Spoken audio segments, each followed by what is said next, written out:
시청자 여러분 안녕하십니까? 시민의 눈높이에서 질문하고 한국 사회에 화두를 던지며 더 나은 내일을 만들어가는 뉴스프리즘 시작합니다. 이번 주 뉴스프리즘이 주목한 이슈 함께 보시겠습니다. 직장 내 괴롭힘의 금지 규정을 도입하고 가결되었음을 선포합니다.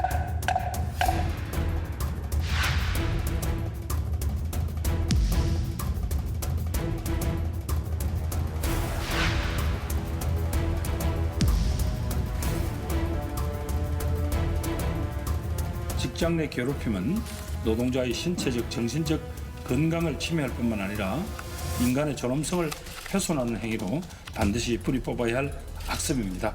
여전히 많은 노동자들이 갑질 피해를 호소하고 있고 안타까운 죽음도 이어지고 있습니다.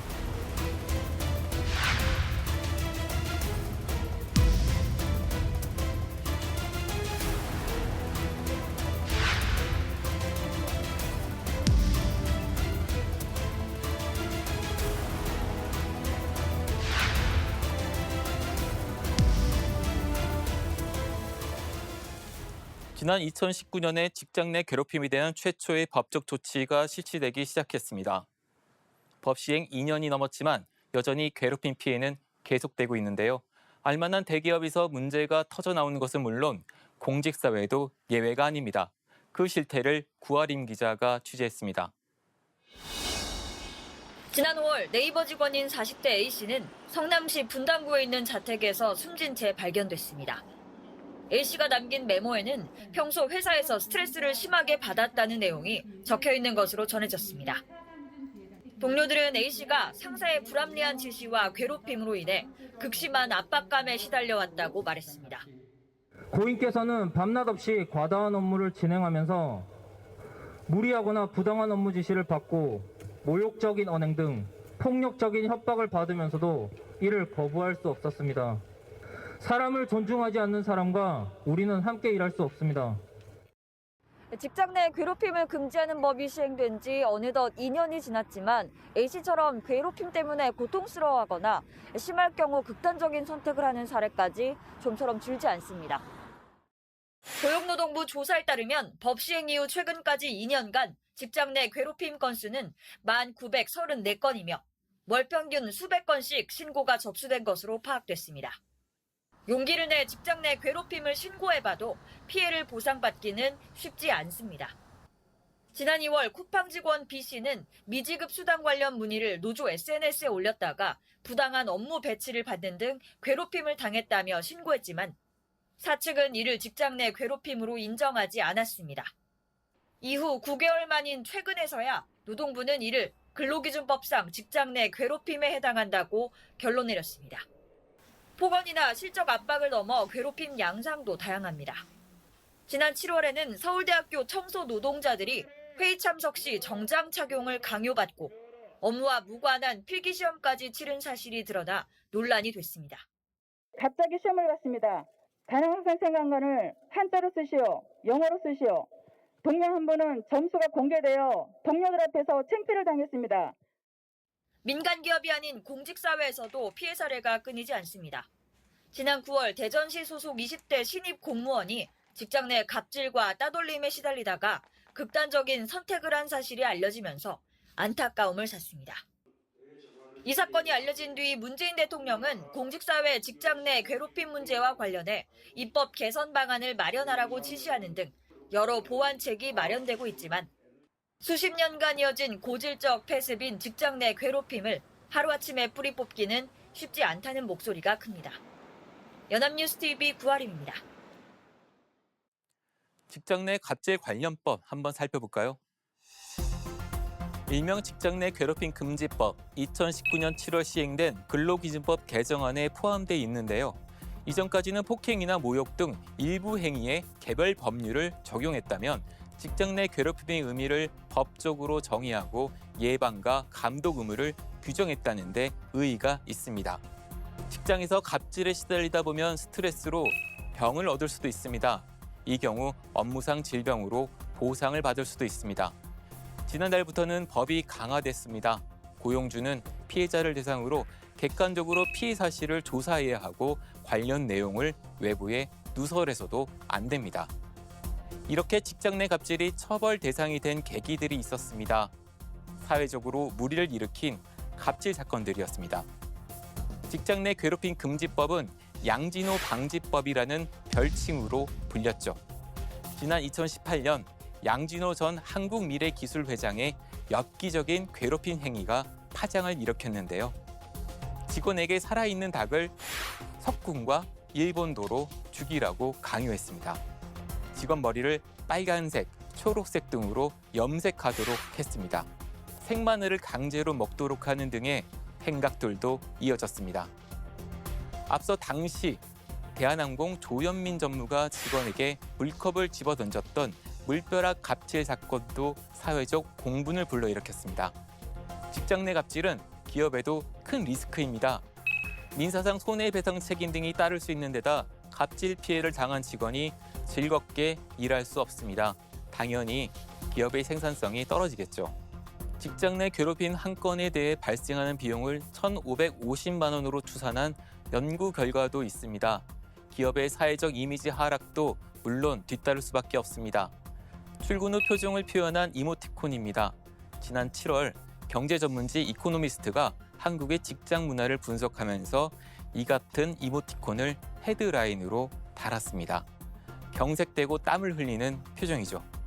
이코노미스트는 한국의 직장 문화에 대해 살인적이기로 악명 높다 이런 표현을 사용했습니다. 민주주의. 직장에서도 민주주의가 이루어져야 합니다. 새로운 개념도 아니고 많은 시간과 훈련이 필요하지도 않습니다. 그래야 구성원들의 창의력도 올라갈 수 있습니다. 갑질, 괴롭힘이 설 자리가 물론 없어질 것입니다. 직장 내 괴롭힘 금지법의 효과를 피해자들은 느끼고 있을까요? 온라인 괴롭힘 같은 새로운 유형의 행위도 발생하고 있습니다. 괴롭힘이 근절되지 못하는 이유가 무엇인지 차승은 기자가 직장인들을 만나 솔직한 생각을 들어봤습니다.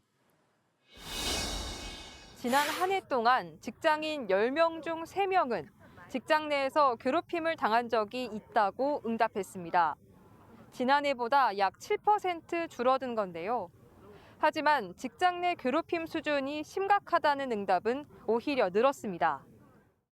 서울시 민간 위탁기관에서 근무하는 A씨는 최근 해고 통보를 받았습니다. 갑작스럽게 기존 업무와 다른 부서로 발령되자 A씨가 이에 항의해 인수인계를 거부한 게 이유였습니다. 해고 통보 전 상사는 업무가 지연된 일에 대해 배임죄로 고소하겠다며 협박했고 폭언과 고성은 일상이었습니다. 병원으로 다 잘라버리면 돼. 소리 하면 죽여버릴 거야. 이런 식으로 고성이 들었던 걸. 상사의 지속적인 괴롭힘으로 A씨는 몸과 마음에 병을 얻었습니다. 정신과 내원했는데 아무래도 약 처방을 받아야 될 것 같다라는 내용도 받아서 약을 먹고 있고 위장염이 좀 많이 심해져서 그걸로 한 달치가량 이제 약을 처방받아서 먹고 있습니다. 한편 피해를 증명하기 어려워 신고하지 못하거나 신고를 하더라도 괴롭힘으로 인정받지 못하는 경우도 있습니다. 부산에 있는 공기업에 다니는 B씨. 재작년 직장 상사 3명에게 괴롭힘을 당해 회사에 신고했지만 피해를 인정받지 못했습니다. 사실관계 파악이 분명하지 않고 당사자들의 입장이 저마다 달라 명백한 잘못이 있다고 보기 어렵다고 본 겁니다. B씨는 괴롭힘에 대한 결정적인 증거를 만들기 어려웠다고 말합니다. 시대에 있을 때만 인사를 안 받고 투명인간 취급을 하고요. 호소를 해도 일단 자기들이 볼 때는 안 그러니까 저만 이상한 사람이 되는 그런 선배들이 저 핸드폰도 못 쓰게 했거든요. 그래서 녹취를 할 수가 없었어요. 익명이 보장되는 직장인 앱에 B씨 실명을 거론하며 비방하는 이른바 사이버 불링도 있었지만 증거로 인정되지 않았습니다. 제가 신고했던 내용들이 올라왔어요. 저랑 조사관 그리고 그 피신고자들 그 3명 아니면 알 수 없는 내용들이 올라온 거예요. 그 사람들은 자기들이 안 썼다 하더라고요. 또 회사는 또 그거를 또 믿어줘요. 피해자들은 직장 내에서 괴롭힘 행위가 끊이지 않는 이유를 위계적인 조직 문화에서 찾았습니다. 수직적인 문화에 그냥 받아들여라. 사회는 이런 곳이다. 이렇게 말씀을 하시면서 저를 설득을 하셨거든요. 사내 문화가 너무 수직적이고 기수 문화가 강해서 너무 힘들었어요. 때문에 수평적인 조직 문화와 사건 은폐를 감시할 수 있는 장치가 필요하다고 입을 모았습니다. 연합뉴스 TV 차승은입니다.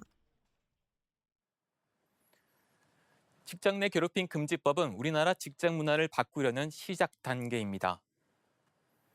지난 2년간 법 적용 상황을 점검해 좀 더 실효성 있는 방안을 보완해야 할 텐데요. 한 차례 법 개정에도 사각지대가 여전하다는 지적입니다. 정윤용 기자가 해결 방향을 짚어봅니다. 30대 여성 A씨는 상사의 괴롭힘에 지난 4월 고용노동부 신고를 마음먹었습니다. 하지만 현행 직장 내 괴롭힘 금지법상 회사에는 신고 내용이 사실로 확인될 때까지 피해자를 위한 분리나 유급 휴가 등 조치를 취할 의무가 없어 A씨는 기존처럼 계속 출근해야만 했습니다. 특히 가해자에게 내려지는 처분은 A씨를 더 힘들게 했습니다. 가해자에 대한 조치는 경고에 그쳤고 저한테 사과 한마디도 못 들었어요. 가해자가 어떤 불이익도 없고 하다못해 회사에 대한 실제 직장 내 괴롭힘 금지법이 시행된 뒤부터 지난 8월까지 2년간 고용노동부에 신고된 건수는 12,000건을 웃돌았지만 기소 의견으로 검찰에 넘겨진 건 40건 남짓에 불과했습니다. 5인 미만 사업장은 문제가 더 심각합니다. 아예 법 적용 대상에서 빠져 있어 괴롭힘을 당해도 신고할 곳조차 마땅치 않습니다. 시행령만 바꾸면 직장 내 괴롭힘을 신고할 수 있고 또 직장 내 괴롭힘으로 퇴사했다면 실업급여도 받을 수 있는데 이렇게 당장 할 수 있는 일조차 정부가 안 하는 게 문제라고 생각하고요. 정부는 관련 연구 용역을 맡긴 상태로 연말까지는 결과를 받아들 전망인데 실제 법이 바뀔지는 미지수입니다. 사회적 논의 많이 거쳐야 될 것 같고 전문가분들한테 다시 이제 방안도 좀 들어보고 해야 될 것 같습니다. 5인 미만이 워낙 전체적인 화두여서요. 다만 모든 걸 법적으로만 해결하는 데에는 한계가 있는 만큼 결국은 직장 문화가 바뀌어야 한다는 목소리도 커지고 있습니다. 세대 간 직장 내 괴롭힘에 대한 인식 차이를 줄이는 게 궁극적인 해법이라는 지적입니다. 청년 세대와 기성 세대 간의 불통이라는 말들이 많이 나오고 있고 평상시에 구성원들 간에 서로 소통하고 배려하고 좀 공감하는 그런 분위기를 만드는 게 더 중요하다고 생각해요.